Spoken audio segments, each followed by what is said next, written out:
يحكى أنه كان هناك طبيب جراح شهير يدعى دكتور هشام، خرج على عجل إلى المطار للمشاركة في المؤتمر العلمي الدولي الذي سيلقى فيه تكريما على إنجازاته الكبيرة في مجال الطب.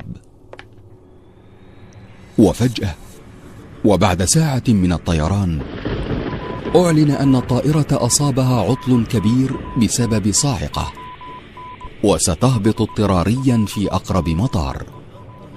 توجه الطبيب إلى استعلامات المطار مخاطبا: أنا طبيب عالمي، كل دقيقة عندي تساوي أرواح أناس، وأنتم تريدون أن أبقى 16 ساعة بانتظار طائرة؟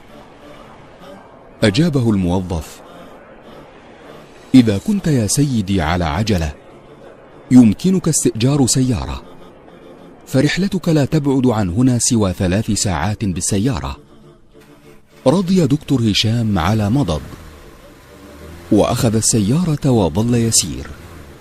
وفجأة تغير الجو، وبدأ المطر يهطل مدرارا، وأصبح من العسير أن يرى أي شيء أمامه، وظل يسير.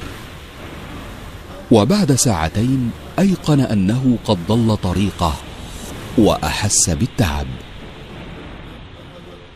رأى أمامه بيتا صغيرا، فتوقف عنده وطرق الباب، فسمع صوت امرأة كبيرة تقول: تفضل بالدخول كائنا من كنت، فالباب مفتوح. دخل وطلب من العجوز المقعدة أن يستعمل هاتفها. ضحكت العجوز وقالت: أي هاتف يا ولدي؟ ألا ترى أين أنت؟ هنا لا كهرباء ولا هواتف، ولكن تفضل واسترح، وخذ لنفسك كوبا من الشاي الساخن، وهناك بعض الطعام، كل حتى تسترد قوتك. شكر دكتور هشام المرأة وأخذ يأكل، بينما كانت العجوز تصلي وتدعو.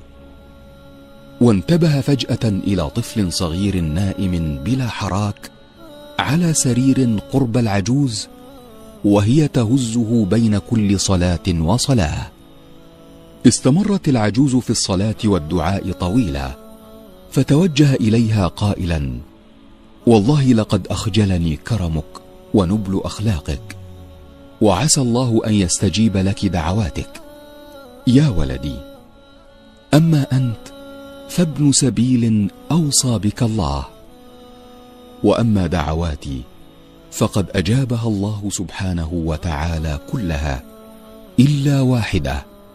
فقال دكتور هشام: وما هي تلك الدعوة؟ قالت: هذا الطفل الذي تراه حفيدي، يتيم الأبوين، أصابه مرض عضال عجز عنه كل الأطباء عندنا، وقيل لي إن جراحا كبيرا قادر على علاجه يقال له دكتور هشام، ولكنه يعيش بعيدا عن هنا، ولا طاقة لي بأخذ هذا الطفل إلى هناك، وأخشى أن يشقى هذا المسكين، فدعوت الله أن يسهل أمري.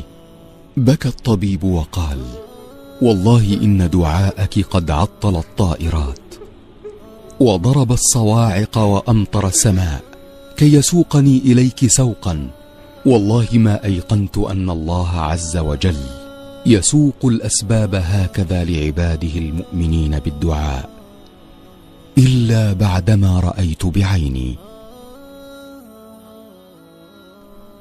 حينما تنقطع الأسباب لا يبقى إلا اللجوء إلى خالق الأرض والسماء.